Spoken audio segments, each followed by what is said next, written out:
ಬಸವೇಶ್ವರ ಮಹಾರಾಜರ ಜಯಂತಿಯ ನಿಮಿತ್ತ 10,000 ವಿಭೂತಿಯಿಂದ ಶ್ರೀ ಬಸವೇಶ್ವರ ಮಹಾರಾಜರ ಭವ್ಯ ಕಲಾಕೃತಿ ಸೃಷ್ಟಿಸಲಾಯಿತು. ಜಗದ್ಗುರು ಶ್ರೀ ಬಸವೇಶ್ವರ ಮಹಾರಾಜರ ಜಯಂತಿಯ ನಿಮಿತ್ತ ಸೋಲಾಪುರ ನಗರದಲ್ಲಿ ಒಂದು ವಿಶಿಷ್ಟ ಹಾಗೂ ಗಮನ ಸೆಳೆಯುವ ಕಾರ್ಯಕ್ರಮವನ್ನು ಆಯೋಜಿಸಲಾಗಿತ್ತು. ಸುಮಾರು 10,000 ವಿಭೂತಿಗಳನ್ನು ಬಳಸಿಕೊಂಡು ಭವ್ಯ ಕಲಾಕೃತಿಯನ್ನ ಸೃಷ್ಟಿಸಲಾಗಿದ್ದು, ಈ ಮೂಲಕ ಬಸವೇಶ್ವರ ಮಹಾರಾಜರ ಚಿಂತನೆಗಳಿಗೆ ಗೌರವ ಸಲ್ಲಿಸಲಾಗಿದೆ. ಈ ಕಲಾಕೃತಿ ಸಂಪೂರ್ಣವಾಗಿ ವಿಭೂತಿಯ ಸಹಾಯದಿಂದ ರೂಪುಗೊಂಡಿರುವುದರಿಂದ ಇದು ನಾಗರಿಕರಿಗಾಗಿ ವಿಶೇಷ ಆಕರ್ಷಣೆಯಾಗಿತ್ತು. ಈ ಕಲಾಕೃತಿಯ ಉದ್ಘಾಟನೆಯನ್ನ ಶಾಸಕೀಯ ವೈದ್ಯಕೀಯ ಮಹಾವಿದ್ಯಾಲಯದ ಡಾ.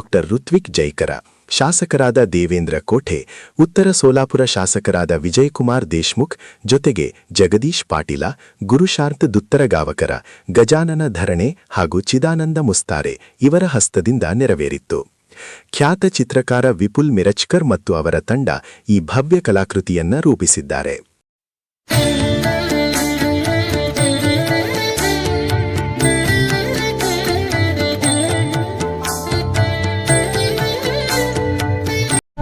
ವೀಕ್ಷಕರೇ, ಈ ವಿಡಿಯೋ ನಿಮಗೆ ಇಷ್ಟ ಆಗಿದ್ರೆ ಈ ಕೂಡಲೇ ಸಬ್ಸ್ಕ್ರೈಬ್, ಕಮೆಂಟ್, ಲೈಕ್ ಮಾಡಿ ಹೊಸ ವಿಡಿಯೋಗಳನ್ನು ಮಾಡಲು ಬೆಂಬಲವನ್ನು ನೀಡಿ.